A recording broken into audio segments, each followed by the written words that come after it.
Well, hello there and welcome to Travel Marketeering Live. I am your host, Joshua Harrell. And if you heard some shaking in the background, that is my massive XL pit bull, Orion, who has decided to join me in the studio, but he's too big for me to bring him up so we can look at him. But he would love to. I know he would love to. Anyway, welcome, welcome, welcome. If you are new here, of course, a big fat travel marketeering TM to you. Thank you for joining us and participating in today's show. And those of you returning, and I see some of you in the chat already. Good to see you again. Thank you, my friends, for joining me. Coming back from Cruise World this week, which was an exciting industry event. Lots of fun. Got to reconnect with old friends, make new friends, and learn a heck of a lot about what's going on in the travel industry right now. Now, I need to set the stage. If you are here, then and you're watching this live, then wherever you are a part of this show. Okay, so you, no matter where you are in the world, what business you're in. If you belong to WorldVia Travel Network, the greatest host agency in the world, that's fine. We want you, but you don't have to be. Everyone is welcome. This is all about really being focused on creating the systems to help you market and sell your travel products and services. Not only do we have travel advisors, agency owners in the audience, but we also have some of our travel suppliers, which is so much fun because not only do they have great marketing teams and great marketing for their brands, but as individual salespeople, account managers, they're wanting to be good at their travel marketeering as well. So, welcome. Everybody's welcome. All right. So drop a little chat down in the chat wherever you're watching this, and I will say hello. And in our world, we give a TM for travel marketeering as kind of like an amen or a hello. It's kind of a multi purpose acknowledgement. In today's show, I am going to be talking about tracking, optimizing, and scaling your marketing systems. And if you read in the description what we're going to go over, it sounds really, really complicated because we're talking about things like dashboards and KPIs and A/B testing. We're scaling systems, right? This is not going to be a complex session. I want to dispel the myths. I want to make it super easy. Hey, here's one question: Are you struggling in the chaos that is your travel business? What are you supposed to do? What are you supposed to monitor? What's the most important thing? What's good, what's bad, all the things, right? If that is you right now, are you lost? If you're lost, this is going to be the session where I start to talk about how you do all these things, or think about them in a very simplified way that makes it very easy for you to start to see the momentum, and not feel lost. Because at the end of the day, I don't want you to feel lost at all. So we're going to talk about it. If you are currently using a CRM that gives you visibility to your email subscribers, your lead forms generated, the meetings booked.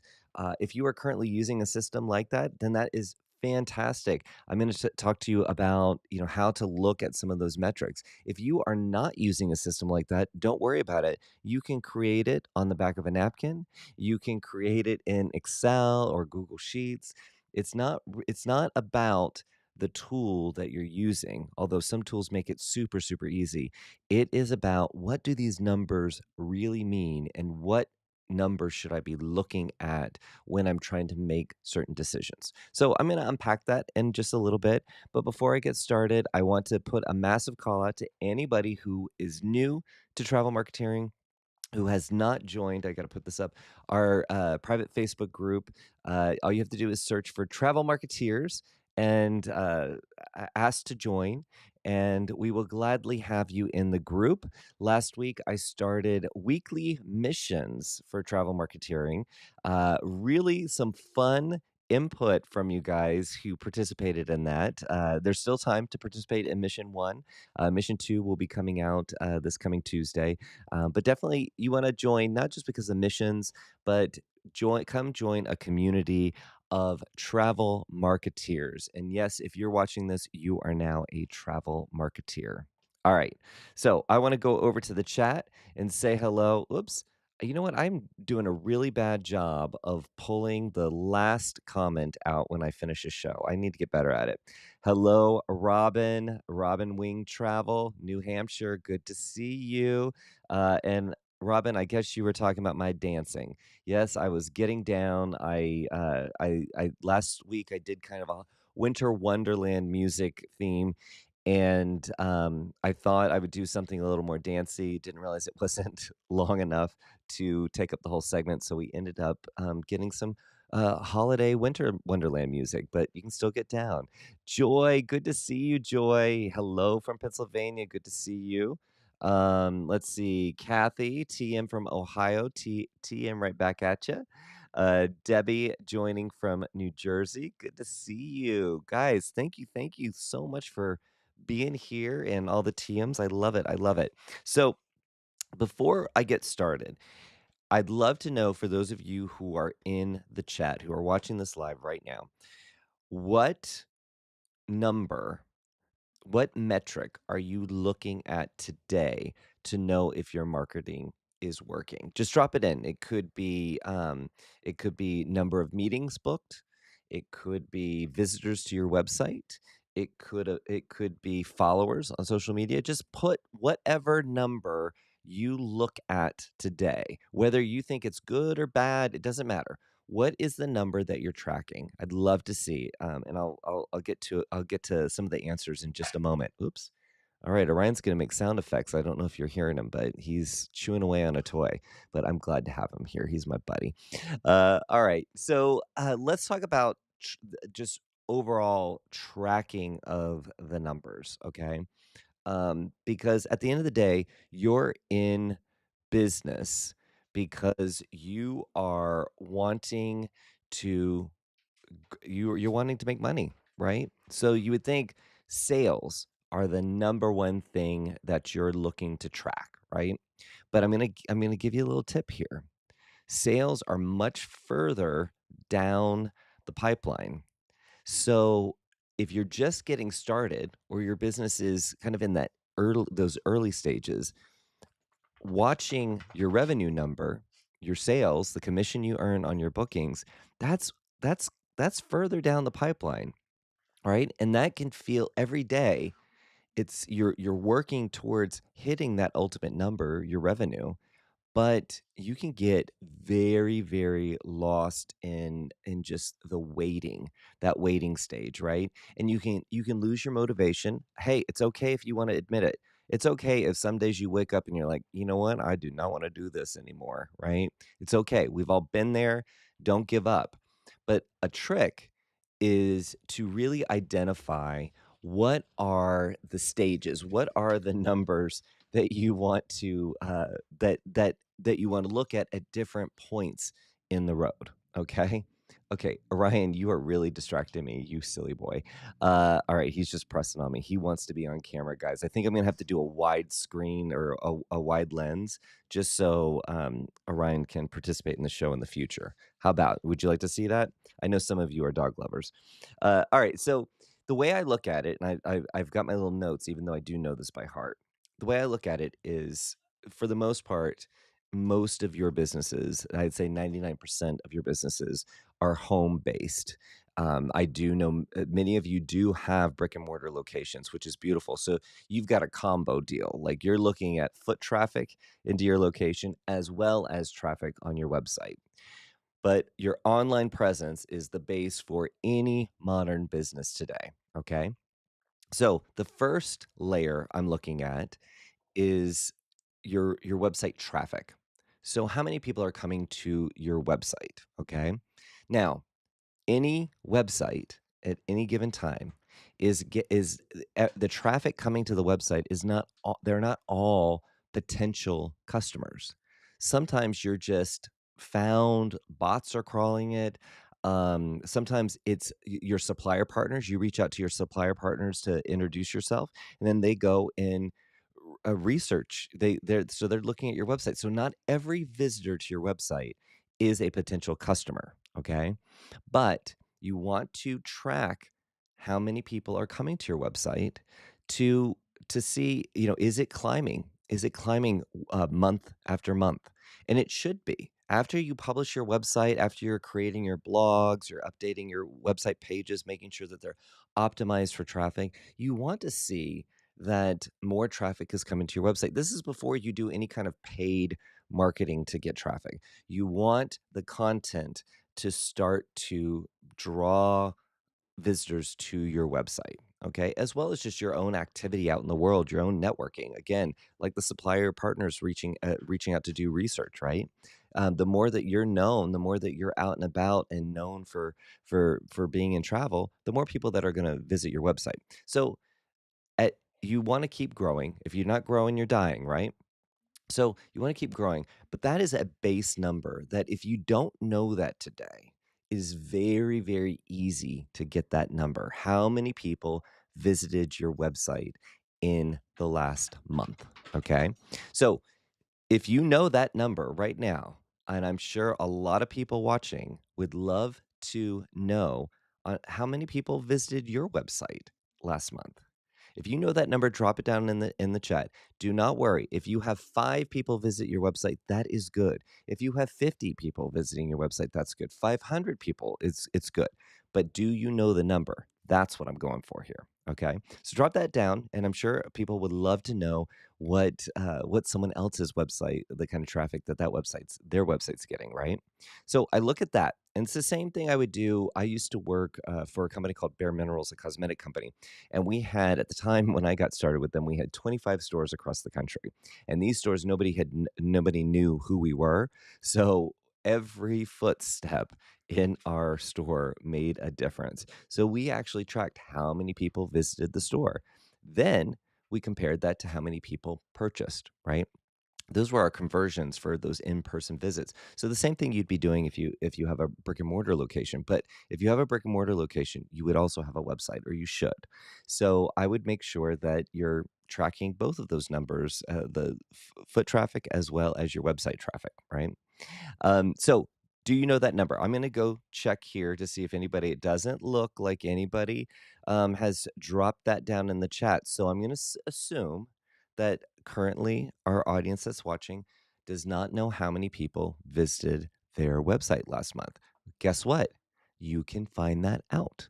Okay, so don't, this is not a shame game, that's not a big deal. I just want you to know those numbers because it's a part of your mindset as an entrepreneur.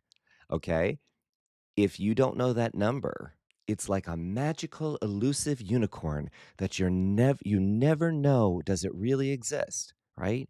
So even if that number is 0 or 2 or 5 or 25, whatever it is, once you know that number, there is power in knowing that number, because if you know it for this month, and then you find out next month you increased by just a little bit, it doesn't matter.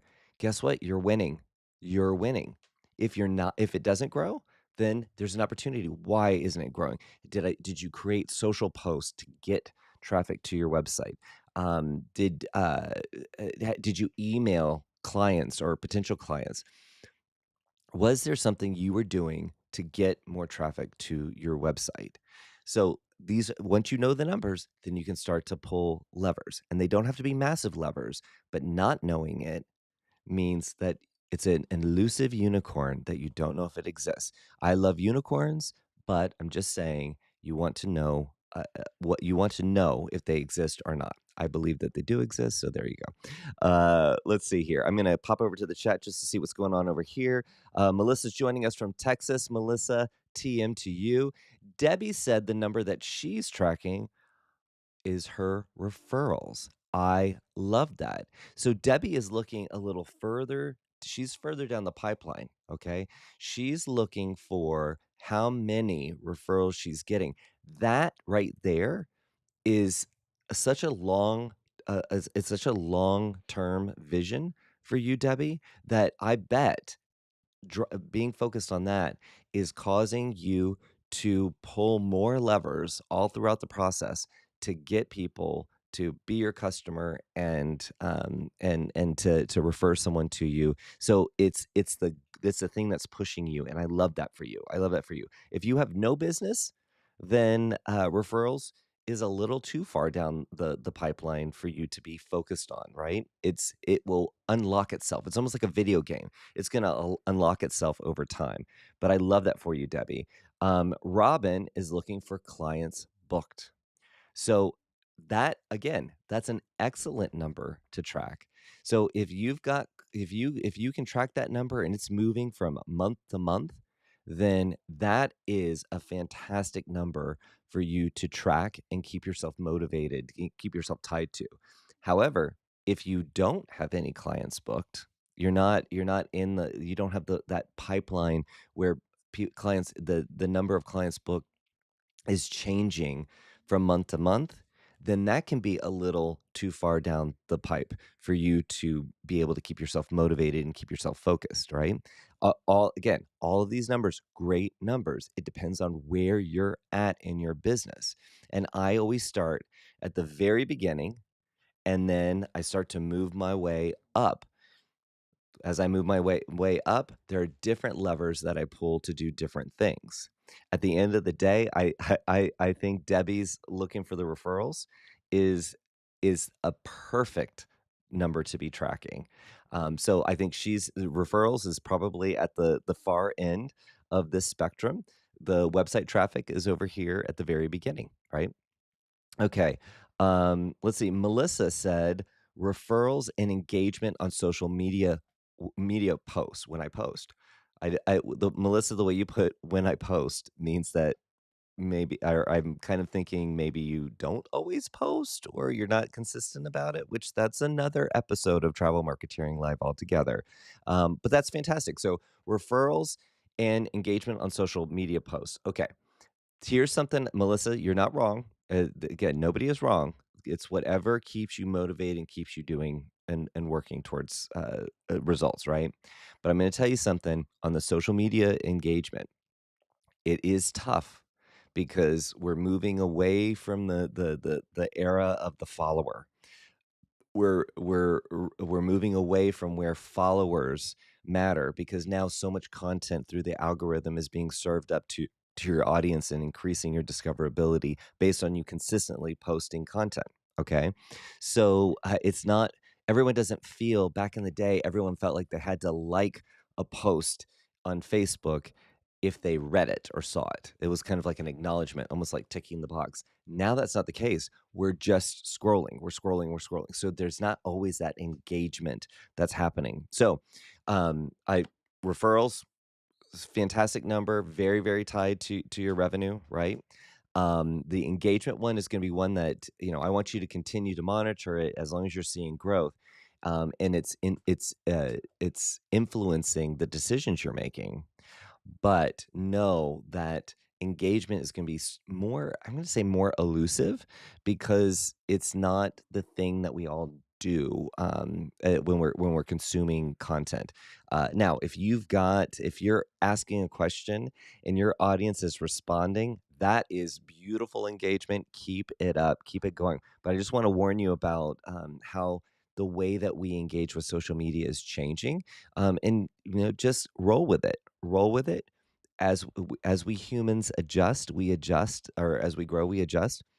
So stay with it and keep finding the thing that keeps you tied to how can I get better? How can I get better? All right. Um, and Melissa, so this, yes, I would. You said my two are next to me, so yes, I would like to see Orion on camera. Yes, I think he would love it. He is massive. I have four dogs in total, but he is an XL pit bull, and I mean, I've had big dogs before, big Dobermans. This one, I can't even lift him up. Bless his heart, but he's lovely. Oh, and our Laura, our director of agency development, who I was just with in Fort Lauderdale, she's joined and saying hello to Orion. He would like to say hello right back to you. And Robin said, get him his own chair. I love it. I love it. Dina joining from Montana. Kathy, how did I know Kathy was going to have the number of visitors to her website last month? 225. That's fantastic. 225. I'm going to tell you guys who are if you are just getting started, your website's just been published, so it's fairly new. 225 is a phenomenal number. This is not a number that most of our advisors see.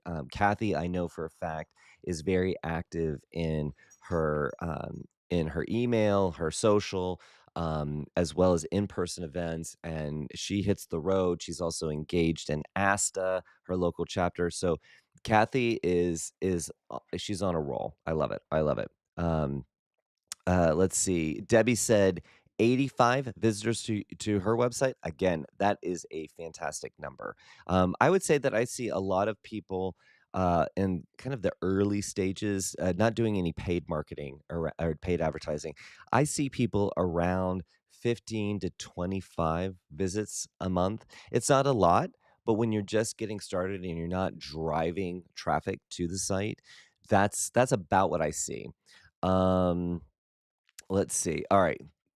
I'm going to jump off here because there we go. All right. So coming back to this. All right. So talking about the traffic. All right, you guys know you can swirl me up talking about Orion, but now Mike has pulled Orion, so he's not allowed to be out here. And it's not because Orion was doing bad; it's just Mike didn't want to hear my voice. Oh, by the way, guys, I got married. So anyway, we've been together for 20 years, so it's been a while. So I know you're probably saying about time, but anyway, it just happened about a week ago. All right, so back to work here. So website traffic, number one, just your base, not number one in terms of importance, but that's your base, knowing how many people are visiting your website. What do you think the number two, like the next level of stats, metrics that you should be tracking are? What do you think that next level is? So think about it. You get people to your website, all right? So that's traffic to your website, and then you get them to do something. What is the easiest thing? Well, I don't want to say easiest. What is the least intrusive thing that somebody can do when they visit your website? What do you think the next metric is? Going to give you a second. All right. I wish this was like a game show where you had like a buzzer and buzz in. Kathy, what do you think it is? All right, I'm going to tell you.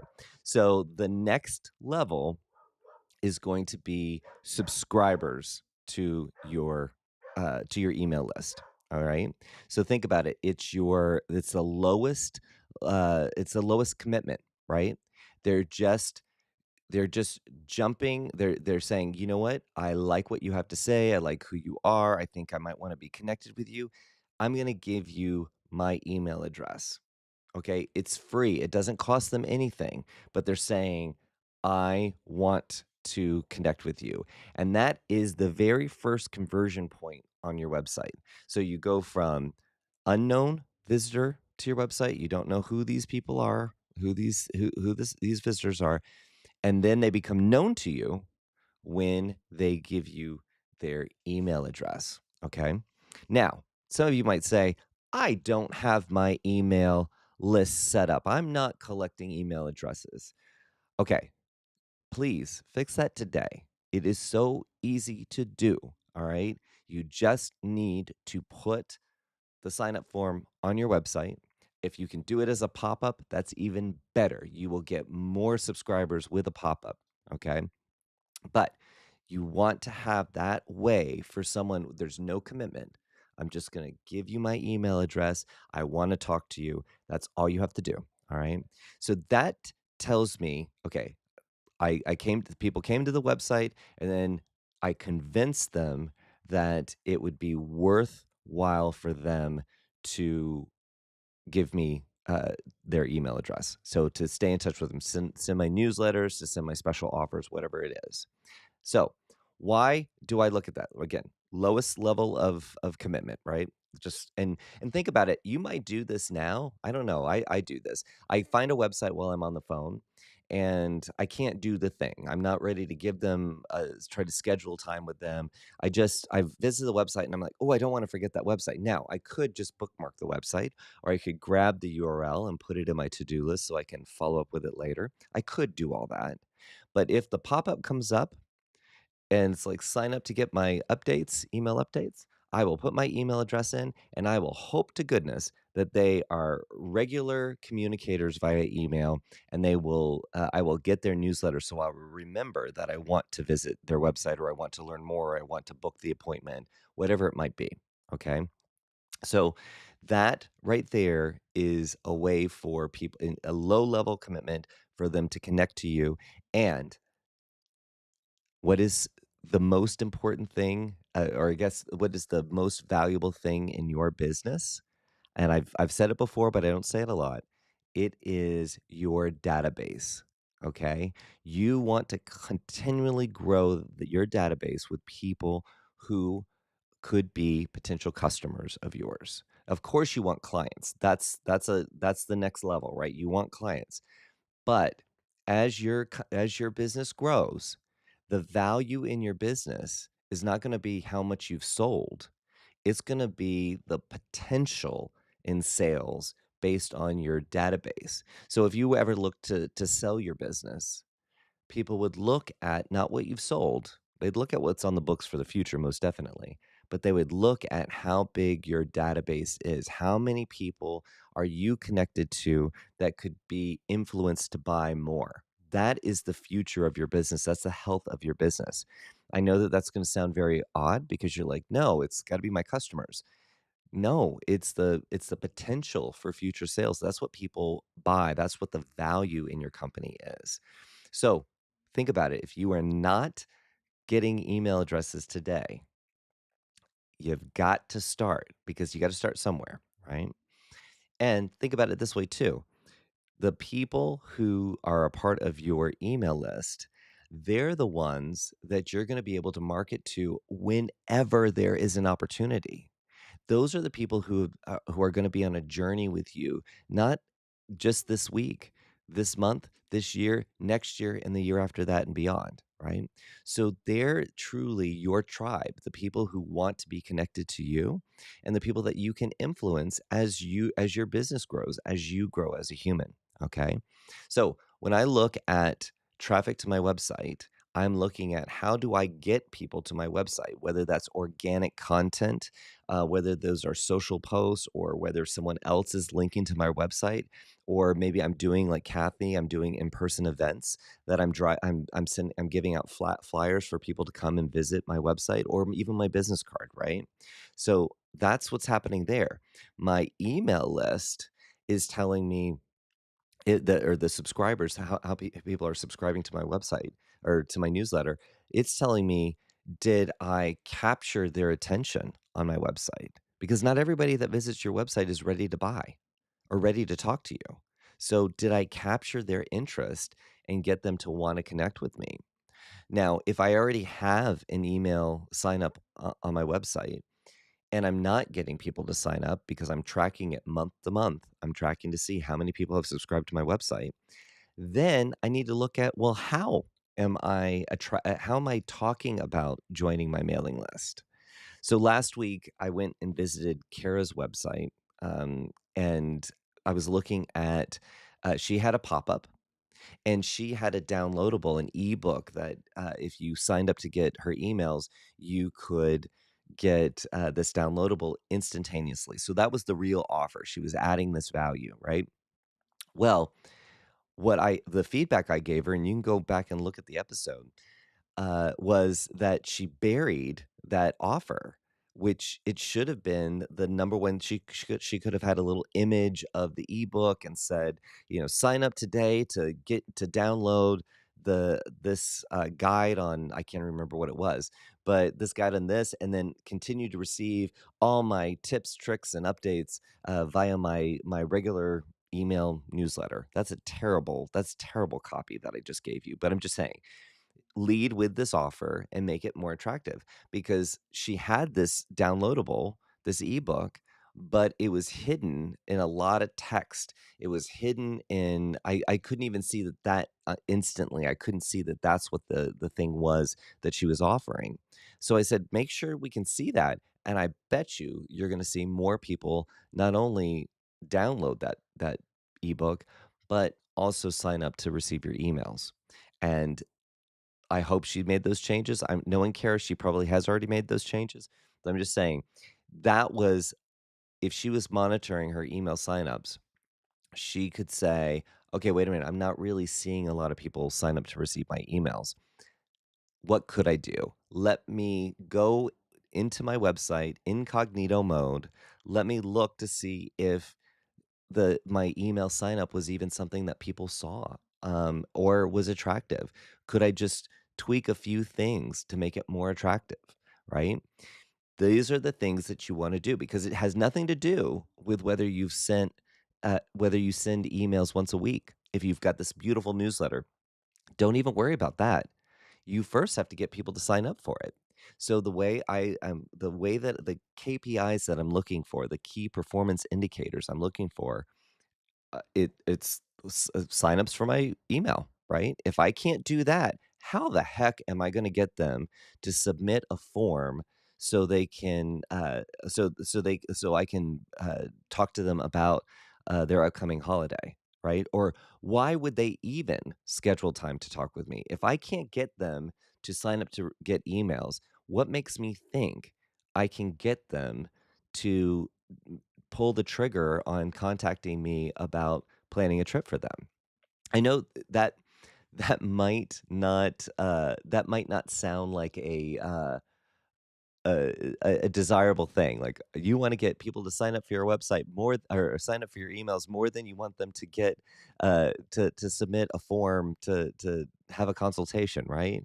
That might not make any sense whatsoever. But I'm telling you, does it make sense if you can't convince them to give you their email address? How can you convince them to give you their telephone number or schedule a video call with you, right? So this is how I test my marketing, right? I'm moving through the phases. Visits to my website, email signups. I'm going through these stages.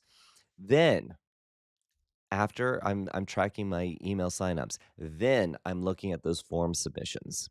And form submissions or inquiries, those are the contact me form, get started, let's start planning, whatever call to action, those CTAs that you've put on your website to where they're giving you information about what they might want to book, the next trip that they want to start planning, any of those details.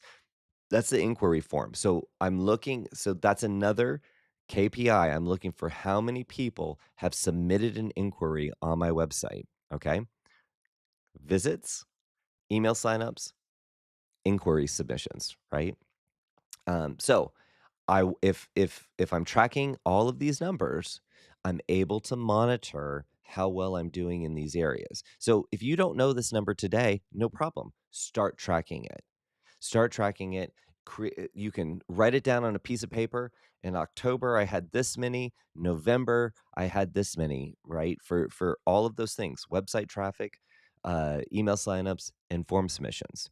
If some of those numbers are zero, why might they be zero? Have you done everything you can to boost those numbers? Okay. The number 0 means that there's a heck of a lot of opportunity. In fact, when you start to get into hundreds of form, submissions, you're in a place now where it's even harder to figure out how to amplify these particular areas, right? Because you're now in a place where you're used to these things happening, right? Maybe you see if there's a dip, right? But 0 means any attention I put on these particular areas, I'm going to see a difference, and I'm gonna get smarter too. I'm gonna get smarter by knowing these numbers and tracking the performance, right? Let's see. Debbie said, "How do we sign up for a website review?" Well, Debbie, I just happened to go there last week. I was like, "Hey guys, let me drop your website in," and we popped around to do look at websites. But for those of you who are members of WorldVia Travel Network, if you search in WorldVia Pro for website throwdown, there is a form for you to submit when we start the website throwdowns back up again. We've taken a little bit of a break on those at the moment because of some travel and some events that are going on, but we'll be back with those, Debbie. Okay. But I'm happy to pop over and look at your website. I've got a few that of you who want me to do that. So if you just email me joshua@worldvia.com, and we'll get some time scheduled to do that. Okay. All right. So moving right along in terms of the metrics that we should be tracking, we could be tracking, and if we are tracking them, what we should do with those numbers would be after an inquiry submission or a form submission would be a discovery call. And discovery call is a very salesy term. It's been in the sales world for a long time. It's just a discovery call, and I wouldn't use that name when you're speaking to your future clients. I don't want you to call it a discovery call, but when you're managing your sales process, it is a discovery call. So this is when you schedule that time to speak to your future client, your prospect, and learn a little bit more about what their desires are, what they're trying to do, what they hope to do. Okay, so that's the discovery call. They're discovering you, and you're discovering them, and you're qualifying them as well. Or do they have a budget that's realistic? Do they even have expectations that are realistic? Do I offer, or can I offer what they're looking for? I mean, just because they reached out to you doesn't mean that it's a good fit for you. So you're seeing if you guys can find your fit, and it's you're discovering if you guys are a fit. So the discovery call is another metric I would track.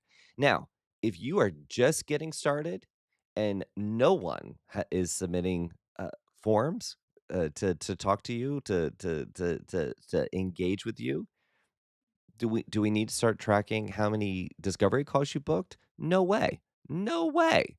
That would be a zero that would be sitting on that dashboard, whether it's a piece of paper, it's a spreadsheet, whatever it is, right? That would just be stressing you out. You got to build website traffic, email signups, form submissions, discovery calls. This is the order in which you do it. Now, if you've got all these activities going on all the time, yes, track them all, stay on top of them all. But when you're just getting started, don't overwhelm yourself. That would be like, I've never sold one vacation, and now I'm going to look at how many referrals I get. Okay, you're not there yet. You're not there yet. Don't That is down the pike, okay? So, I want you to stay focused on what you can control and what matters to you right now, because they all build on each other, all right? So, after the discovery call, what would be next? You've talked to the person. You're having several discovery calls each week, right? You got form submissions, you got email signups, you got all the things, right? The next thing would be, how many proposals have you put out there? Okay.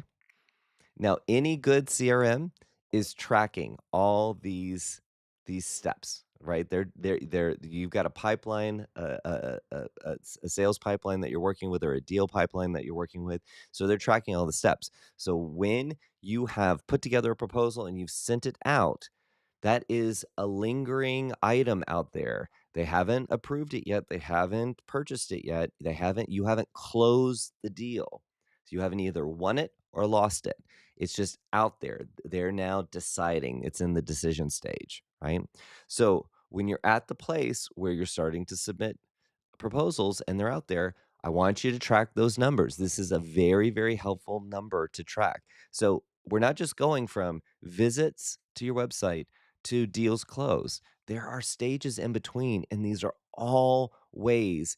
Think about it. We talk about travel marketeering is the systems in which you market and sell your travel products, right? in order to have a system, you have to have clear areas where you can keep tweaking the numbers, the activity. Either turn it up if it's working, or switch it out if it's not working. Right? You have to systematize it, so you have to get into a very systematic way of thinking. So proposals would be that next one. How many proposals do you have out? If you have zero proposals, but you've had a lot of discovery calls, seems like the discovery call, there might be an opportunity there to make those discovery calls more, fruitful, okay? Because I'm seeing discovery calls not turn into proposals. Now, could you not see proposals because the people who you're talking to in your discovery calls they're not qualified, they're not your customers, okay? Yes, that could happen. Why are we booking the discovery call? From a marketing standpoint, on our website, on our emails, is there something, are we signaling something that we don't sell? Is that why we're getting to this discovery call stage and it's not turning into a proposal? Or is the way that you're delivering the what you do, the value that you add, is there a little disconnect there? Is there an opportunity to fine tune that because you're not actually getting to the point where that future client wants to have you work on a proposal for them, right? It's again the systems. I can't see if there's a problem. I can't fix a problem if I can't diagnose what the problem is. I know. If this is I don't wanna add to the chaos, I wanna break it down, I wanna simplify it. But if you're looking at your business and maybe you've sold to clients for years and you're like, "I've never had to do any of this," right?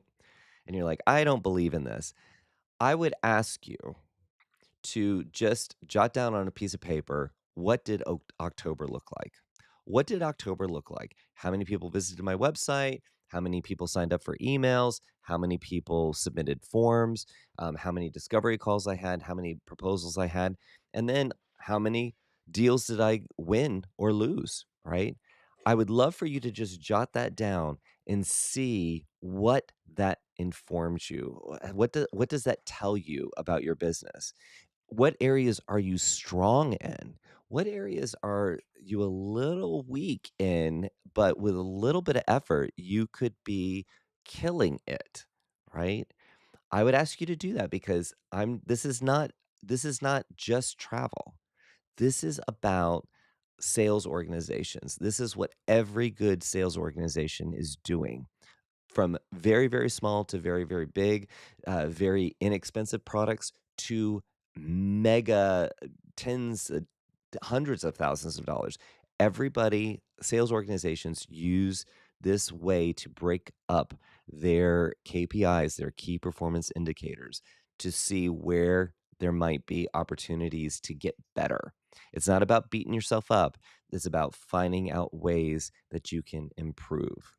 So, again, you could have a CRM that does all of this tracking for you, which is beautiful. Make it super easy, but you don't need to have that. You could use a piece of paper, or you could use a Google Sheet or an Excel document to track what's going on at any given time so you can constantly diagnose and make things better. Okay. Now, I see there is a question from Dina. Oops, let me pop over to the chat here.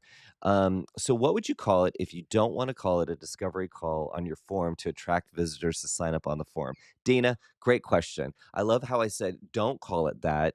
Just use it as a secret term. Nobody call it that. And I didn't give you an option. No, I think that's fantastic. It depends on your brand persona, right? So I love I don't love when somebody has a very informal, fun brand, and they make that first conversation too complex, like our online consultation, right? That for some businesses that's great. If your business is not that formal, then I would look for let's set up time to talk. Right? It's the discovery call. It's just the fact that we're gonna do a call. I'm gonna ring you. I'll set up a Zoom call. We can get on and chat. It just it doesn't it's for the activity, for the tracking of the activity. When you have a client or somebody that you're working with, and there would be a client. I always think of a client as the one that actually made the purchase and has traveled. But when you're working with somebody, that's your client, right? But the discovery call is that very first meeting. So it could be in person, it could be a video call, it could be an audio call. It doesn't matter. It's just that first call. So it could be a consultation. It could be oh gosh, I always look at brands or travel agencies that have let's set up time to talk. To me, that is perfect. If you're somebody uh, who maybe you sell something a little more complex, like a Disney destinations vacation, right? Um, I you could call it a free planning session. You could I don't know, I'm trying to make it magical, and magical is not coming to me. This would be a great opportunity to work with AI to come up with some fun names depending on what you sell. But at the end of the day, it is a consultation. Um, and first it is a first conversation, so you don't wanna make it too complex. Depending on if it's a group, maybe you do a lot of groups, or meetings, things like that. It could just be a 20-minute, free planning session or complimentary. I see, Debbie said, mine says complimentary, consultation. Fantastic. And I also, I said I don't like, it to sound so stuffy, online consultation. Um, but a consultation also works as a professional, right? So it's also setting the tone that I am a professional, and I do love that. So I just don't want it to seem too stuffy. If you sell something very fun and casual, I don't want kind of the wrapper around this discovery call to seem so formal that I don't want to. I feel like it's not worth your time for me to talk to you if I'm just trying to get my bearings or get a feel for how this all works, right? So go with what feels good to you. Discovery call is just the name of that very first conversation, and it is not an email. So when someone fills out an inquiry or they email you directly, do not count that as the discovery call. You need that one on one conversation, that dialogue, before you're able to really assess qualify this customer. Is this the person? Is this a person that I could work with? I want to work with. I should work with, right? So I caution anyone that takes an inquiry that they get from their website and automatically make them a discovery call or consider them that far along in the stage. They're just in the inquiry stage until you get a chance to qualify them. I hope that makes sense. Um, all right, so I talked about the proposals, getting the proposals out. Okay, that's how many proposals do you have out, or how many did you submit? The next number that you're tracking is your closed won or closed lost. So this is I won the deal. The customer has said, "Yes, I want to do it. I'm ready to buy. I'm going to buy. I did buy. I've given you the credit card, whatever it is," right? Lost means for whatever reason they said no. Now, they could always come back to you, but at this point, you're saying, "This particular opportunity has closed down. I did not win, whether it was price, the way that I package my services, whatever it might be, the reason they're not moving forward with you." So it's not like you're going back and resubmitting a new proposal. We've called it. We're not this is not a go in this particular situation. Now, does that sound terrible? Yes, nobody wants to lose a deal. Nobody wants to lose a deal. But it happens. And by tracking this, you know how many proposals you've put out. And if you're not closing them at a good rate, then why? Is it, that maybe your proposals are too complicated for someone to understand? Maybe the person didn't have a good expectation of what they were going to get from you in the different conversations that you might have had with them. Looking at how many proposals you put out and how many you've closed, 1, that helps you understand, hey, do I have, do I close one every single proposal I put out there? Now that's a great record, and I do know people who have that record, but they didn't always have that record. They were looking at how many deals they had open, so the proposals that they've put out, and how many they lost, and they figured out what might be happening, what could they improve on in order to increase their close one. Okay, so tracking those numbers extremely helpful, and it is something that I think a lot of people, when they start closing deals and winning, they stop tracking those numbers.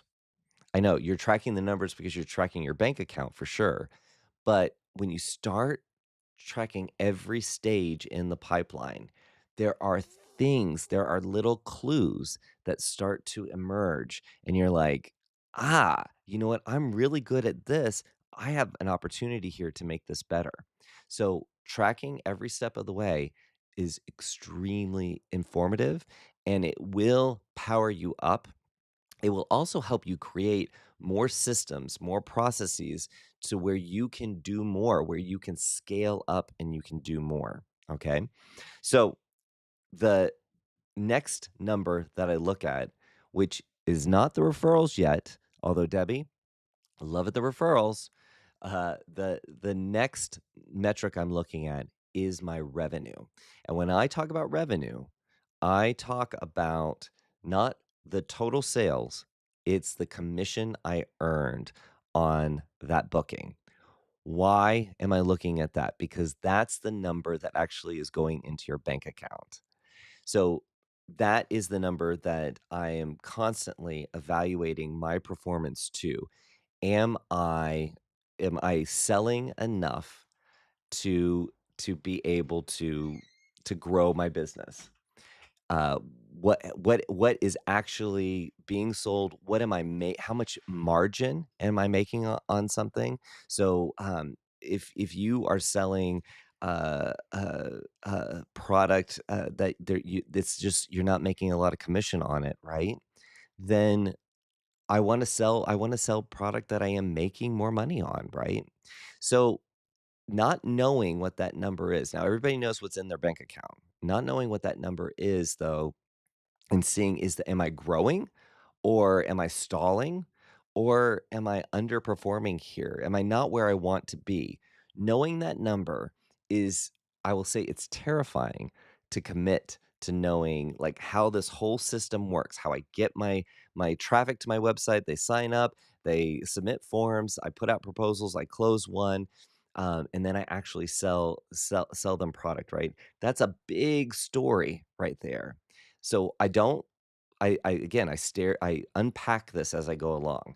I don't start looking at my revenue until I start getting those proposals out, right? I always say, get going, then get smart, and then get good.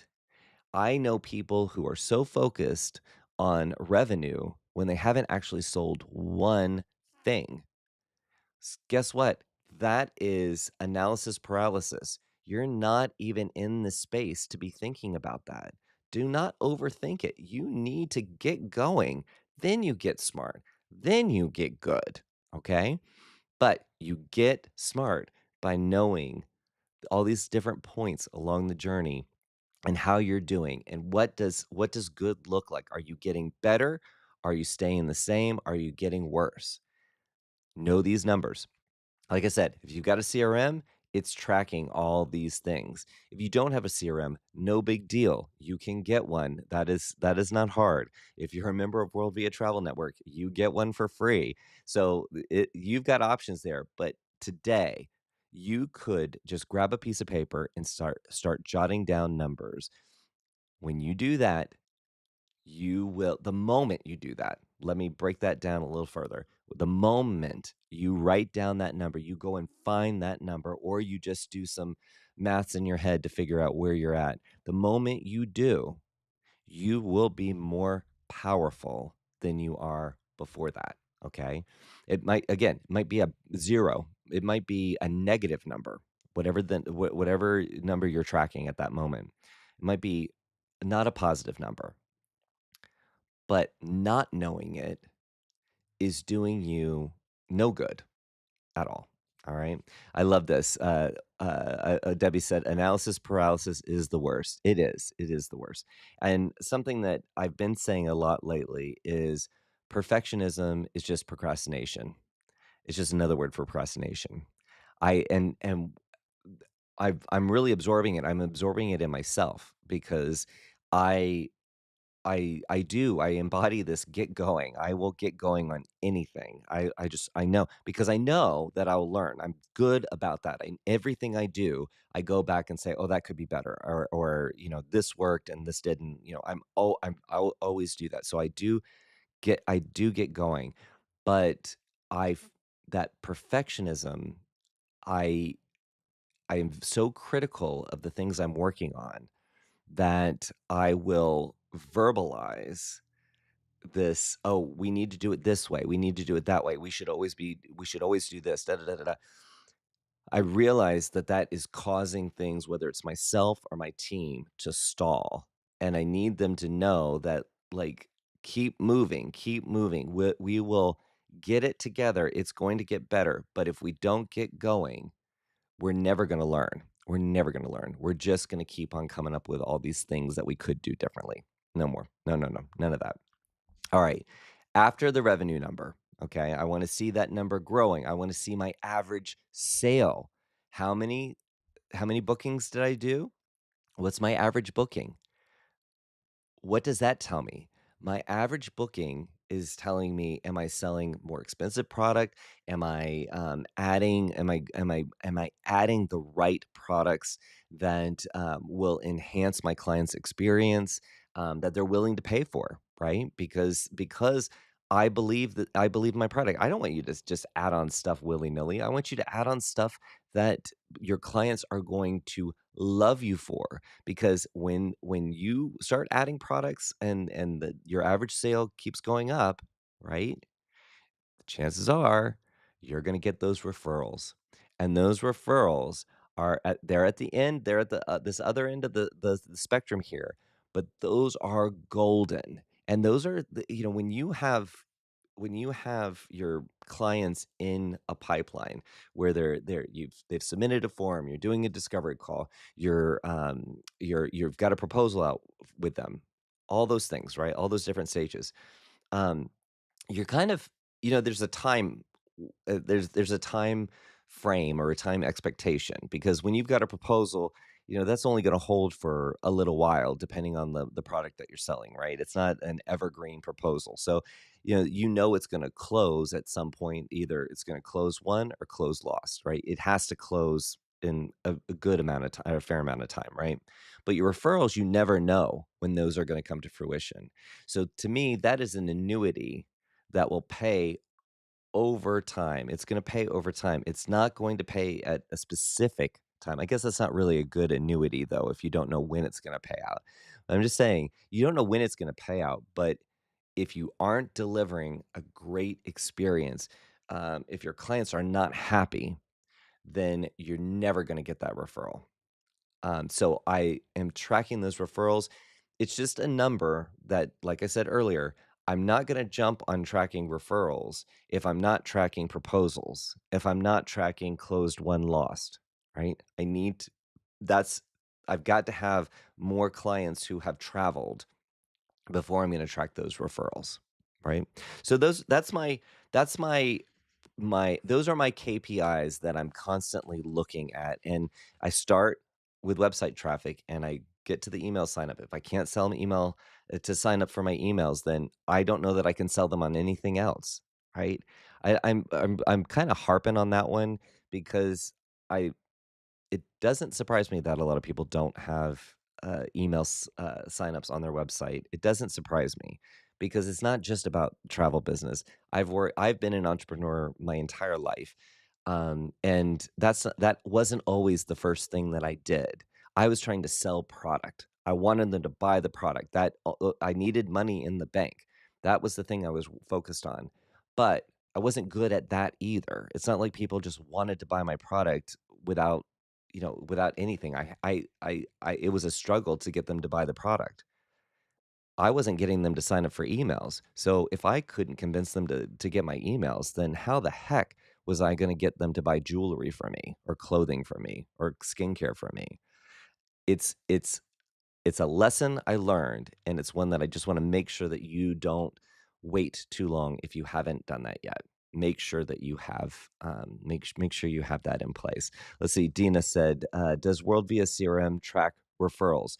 You can it's not gonna track it automatically, but that's a property that you would, that would be a source that you would be tracking within the CRM. I'd love to talk to you about it if you wanted to deep dive, or I could get somebody who I know knows the CRM even better than I do. But yeah, you can in any CRM you can track your sources of how business came your way or how deals were created, and I that would be something I would definitely look for in any CRM that you're working on. Yeah. All right. So let's talk about A/B testing.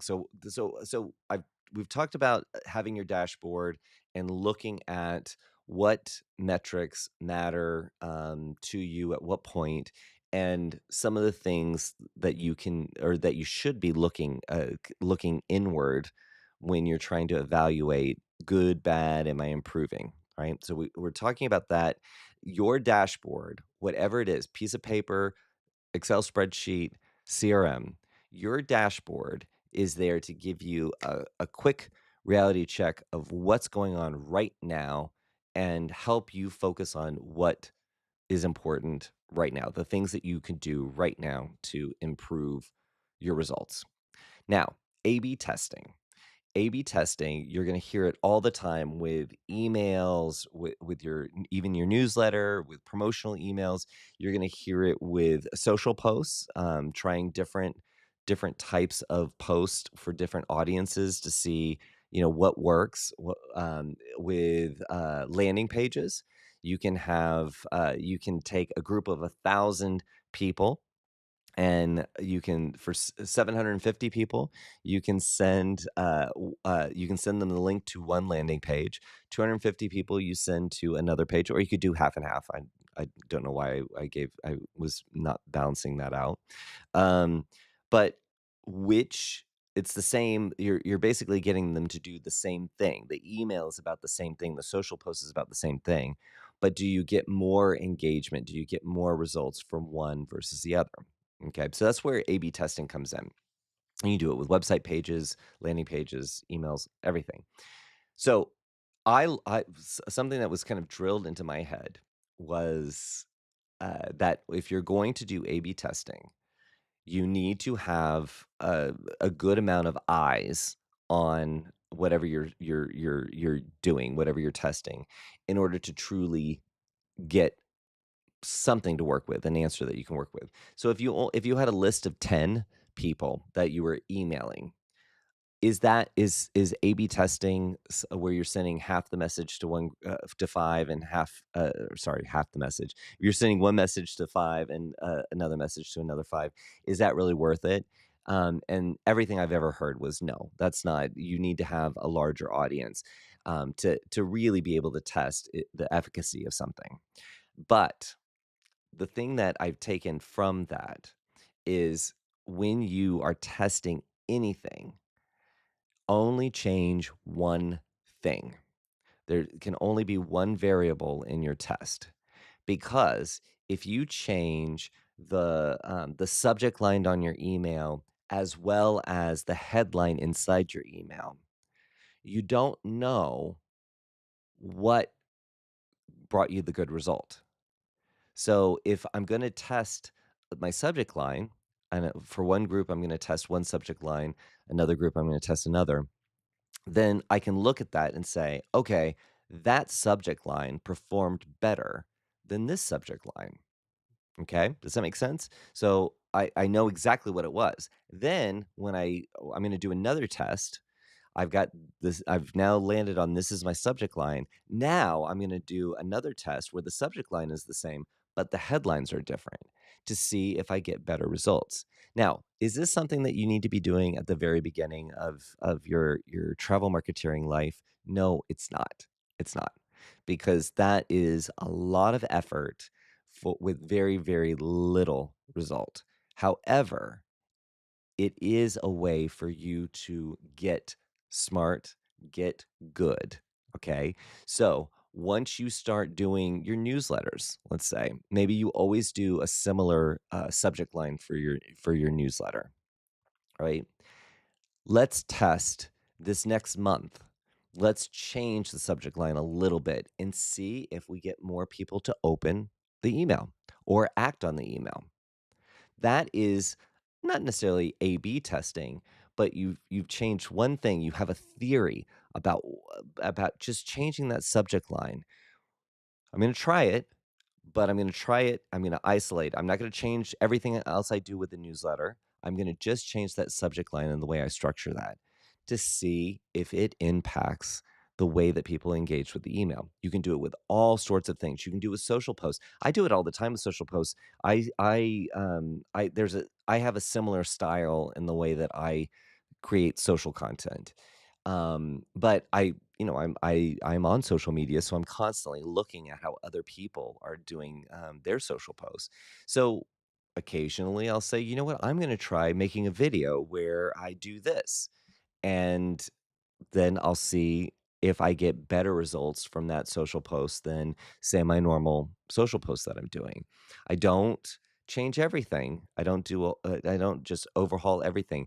I just change maybe the look of that video or how I start out that video or the first bit of text in the description of my social post just to see see if I can learn something by changing something, one thing, one variable.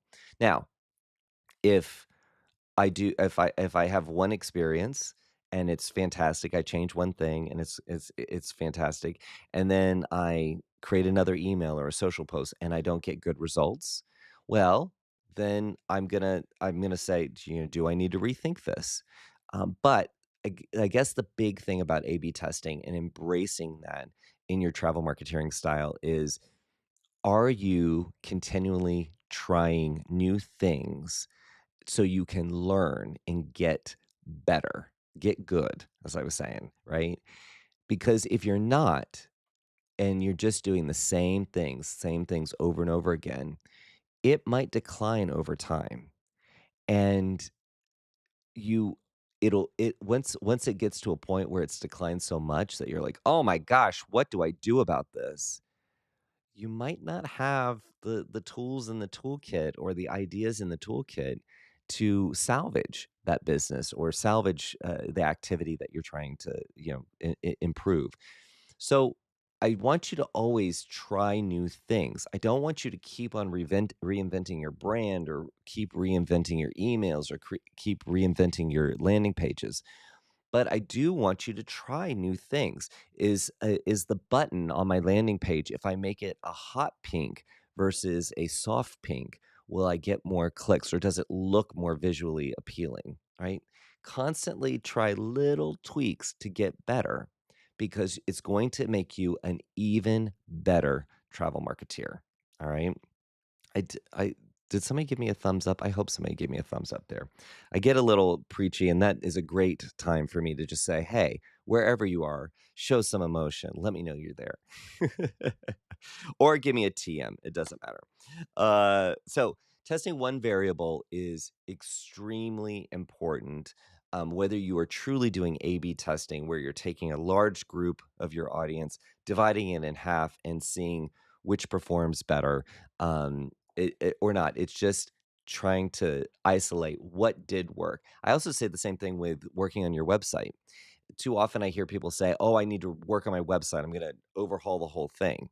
Well, what is it that you actually need to work on? What do you know? Do you know how many people go to the homepage, versus how many people go to the form submission page, right? Do you know that? What are you trying to improve?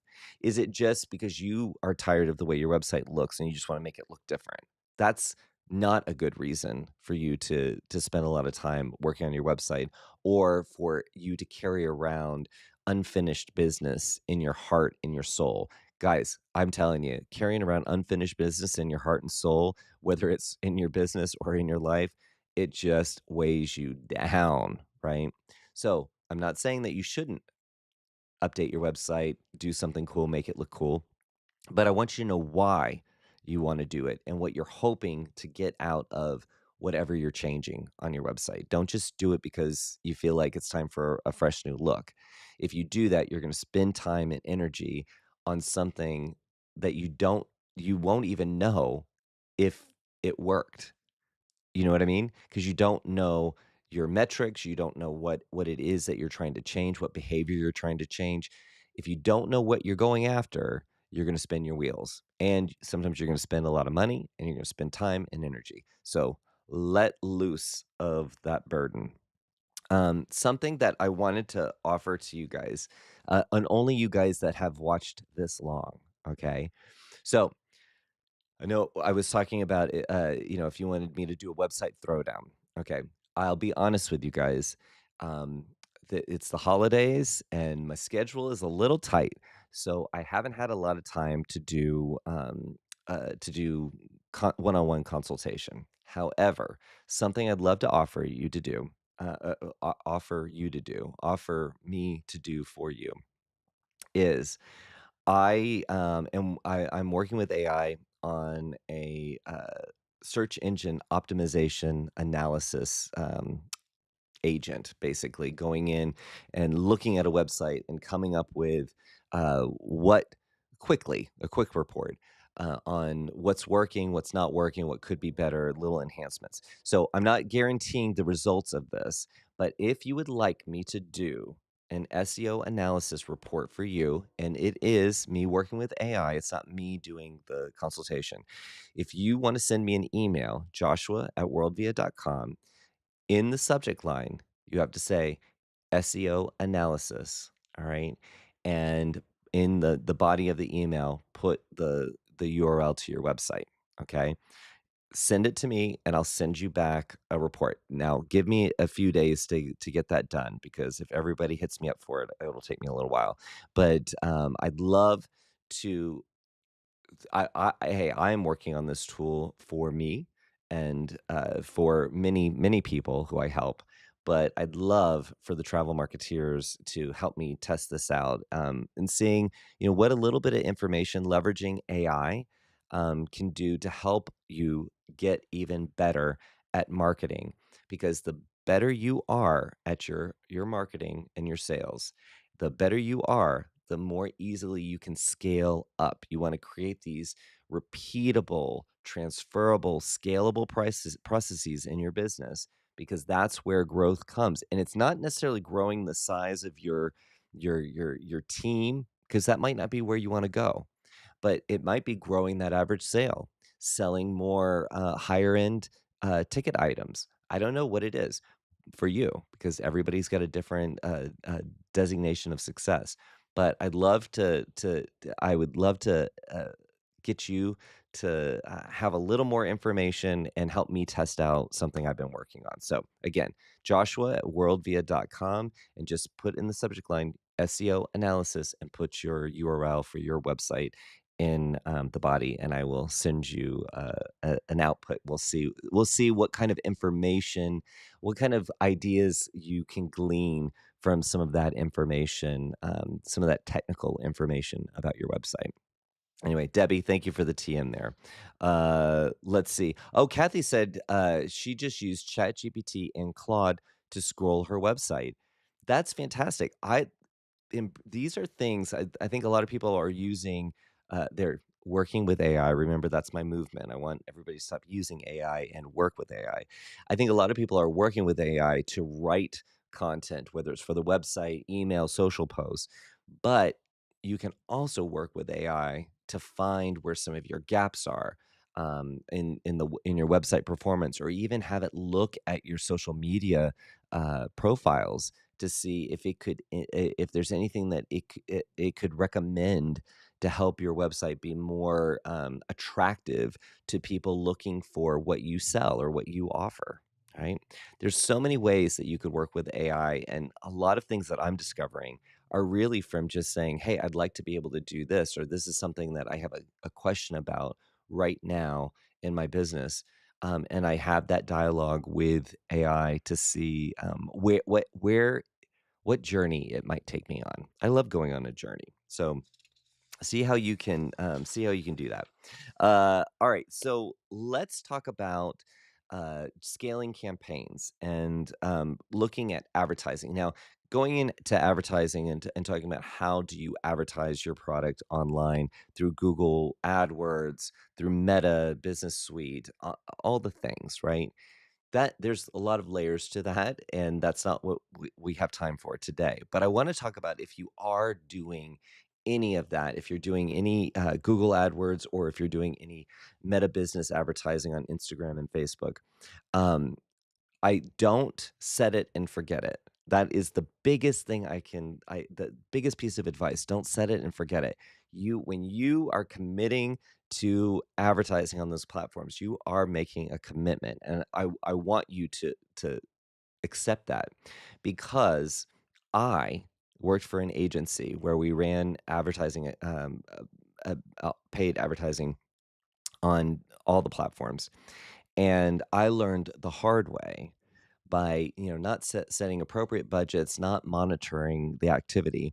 I wasted a lot of my clients' money on things that we're not actually converting. We're not actually getting them customers. It was getting visitors to their website, or even their social media pages, but there was no real payoff.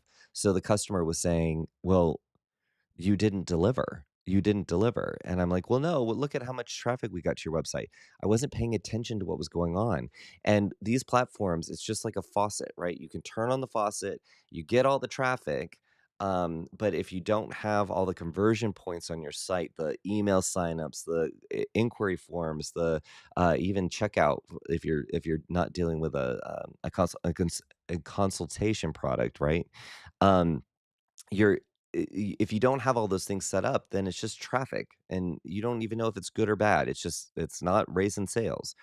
So when you are getting into doing the paid advertising, I want you to, just the same way, looking at the same buckets, those KPIs that we were talking about, the website visits, the email signups, the inquiries, the proposals, all those things.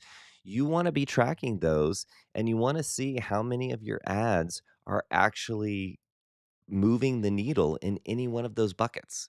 Okay. And if it's not, then you want to make some changes into your creative, or where you're pointing them, the landing pages that you've got created for those systems. So the thing I want you to leave with today from today's session is, if you are if you're activating ad campaigns, or you currently have them running, I would start with a very, very small budget. Don't throw in a bunch of money and just wait for it to either sink or swim, right? Sink or swim. I don't care. Just sink or swim. You want it to swim, but sometimes it's sinking, right?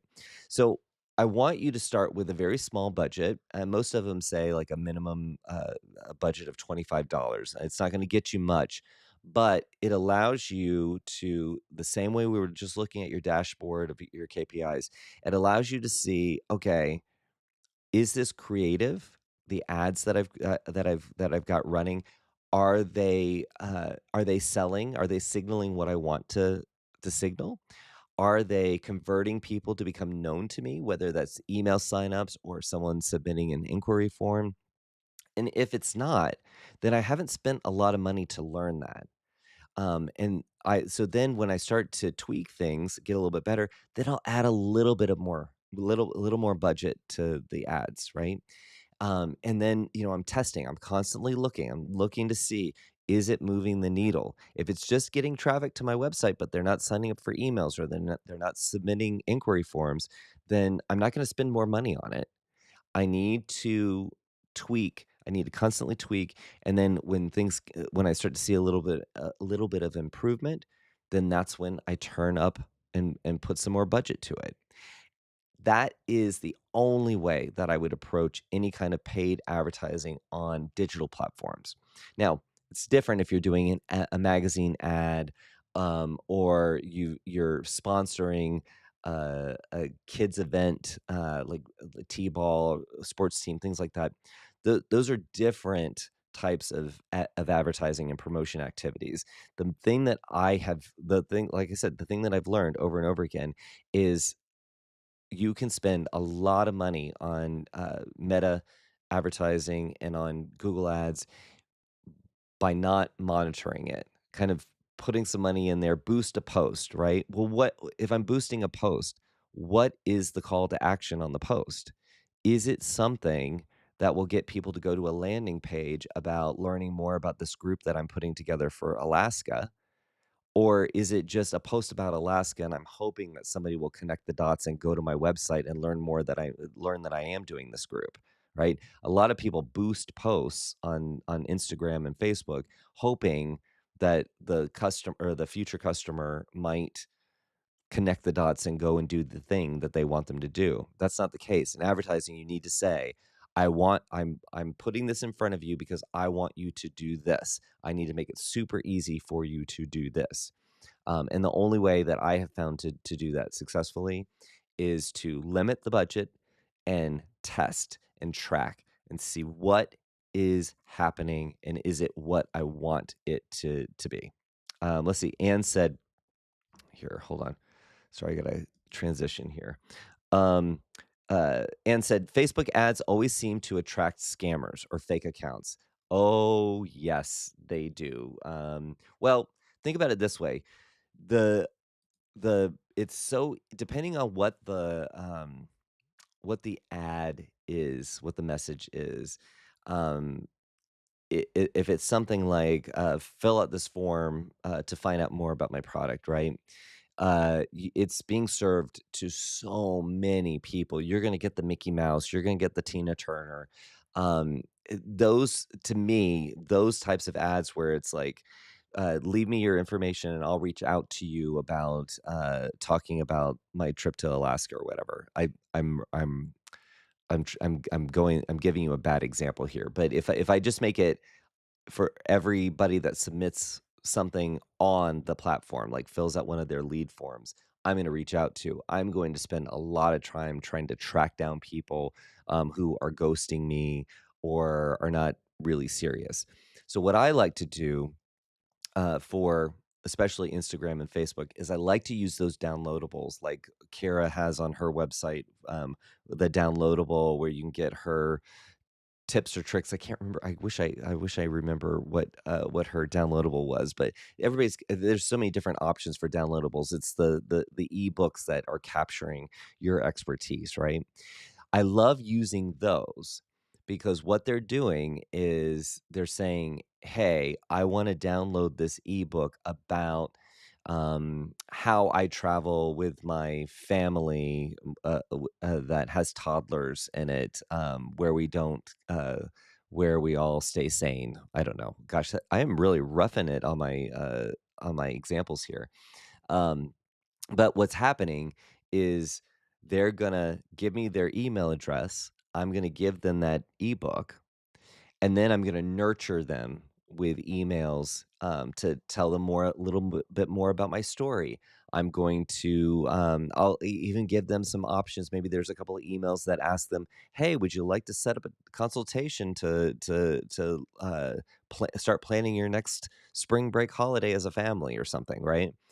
So I'm trying to do the follow up in a very automated way to where some of those scammers, those people who are not as serious about it, will drop off, and they're not going to continue on. They'll probably unsubscribe if they weren't even serious about it. But the people who are, they're going to move their way through and they're going to surface. And those are the people that I'm going to work with. Let's see. Anne said, hold on. Even if you narrow down to local luxury travel, etc., very odd. You know what? Is it though, Anne? Is it? Because again, these ads are going out to thousands of people who are on social media and have various different things that they're interested in. It's it depends on how you're targeting them. And it sometimes I learned this the hard way if you only work with clients in the US and you don't narrow down the geographic location of your audience, so then you're getting people all around the world who are jumping in, submitting different forms, and they might not even understand what it is that they're signing up for. Right? It's just a lot of people. The real thing that you're paying for is you're getting whatever that creative is. You're getting it in front of a large audience, and then you've got to have ways to be able to parse those people through your marketing before you spend time and energy on them. So I'd look at anybody that comes through my paid campaigns as, hey, now it's narrowed down a little bit more. I need to narrow it down a little further to find out, who is that person, and is it somebody I should talk to, or is it somebody maybe who should come to a Facebook Live that I do? I mean, there's depending on what your offer is, depending on what your creative is, there's so many different things to look at. But I would always try to make it so there's something very, very specific that you're trying to get them to do. Sign up for my email to get the best tips and tricks about how to cruise as a solo traveler. Is something that's so specific, but it's bringing them into more of an automated system. Let's see. Kathy's got something here. Kathy's got, you'll get instant access to my exclusive free guide, my top 5 destinations for immersive travel. Perfect for kickstarting your next adventure. This is from Kara's site. Thank you, Kathy. I could have done that myself, couldn't I? I could have just gone to her website. So thank you for grabbing that. So for Kara, that is that's her downloadable that she has, for when you go to her website, you can sign up for emails, but she's giving you value with this. And I love this because she's very much about the cultural experience when you travel. That is her headline for her business. Um, so when she says top 5 destinations for immersive travel, that works when she's communicating that on her socials, like with her followers, or on her website, because you know that that's what she does, because you're in her experience culture website. Now, if she was going to use that in a Facebook ad, not everybody's going to understand what immersive travel is, as if that was the headline. So she'd probably have to tweak that a little bit to get a little more specific in order for those audiences to understand what she was talking about, and to get them to self-select whether they are somebody who wants to get that ebook or not, right? So you really have to dumb down everything in your mind, which is different when you're on your website. I mean, I guess you could always dumb down things on your website, but when you're advertising, especially on those platforms, you need to think about, what's your hook? Is it easy to understand, or do I have to look at this ad and know more details in order to make a decision whether to take action on this offer or not? So you have to make it super, super easy, and it needs to be kind of on the surface. It doesn't need to be a complex thing. Let's have a 30-minute consultation about your next trip or your first trip to Europe, whatever it is. Don't That's too that is a very hot lead. Get them to be in your marketing circle. That to me is whether it's email sign up or join a webinar or something like that. Get them with a very low commitment offer, uh, and and then track to see, those people who are coming from this ad, are they joining your email list? Are they submitting inquiries? Are they scheduling those discovery calls? Come back to those KPIs. But thank you, Kathy. I'm so glad that you went over. I wish I had done that as well. All right. So I talked about a lot of things today. As I'm wrapping up, if there's anything that you're going to work on in the next 7 days, drop that in the chat. I'd love to hit that before we get out of here. As always, I enjoy this time with you. I hope you get massive value out of this. I want to give you as much as I can give you so you can be the best travel marketeers that you can be. It means so much to me, and I do appreciate you taking the time to spend this time with me, whether you're watching it live or you're watching it on demand. I want to let you know that I will not be here next week because we have our core event on Saturday, and that is a fun event. It's a 1 day event where we dive into your sales plan, your projection for the next year, as well as your marketing plan. So when you leave the building, you have your sales plan and your marketing plan ready to go. I'm very, very excited about that. Oh, Debbie's going to be joining me. I love it. I'll see you then, Debbie. I'm so excited. Then you can tell everybody about Travel Marketeers and get them to join Travel Marketeering if they haven't. All right, so I'm not going to be here the next week, but please, please, please join the Facebook group if you haven't already. Just search for Travel Marketeers. And I guess I am out of time. All right. Have a wonderful weekend, guys. Thank you so much. I'll see you next time. All right. Bye bye.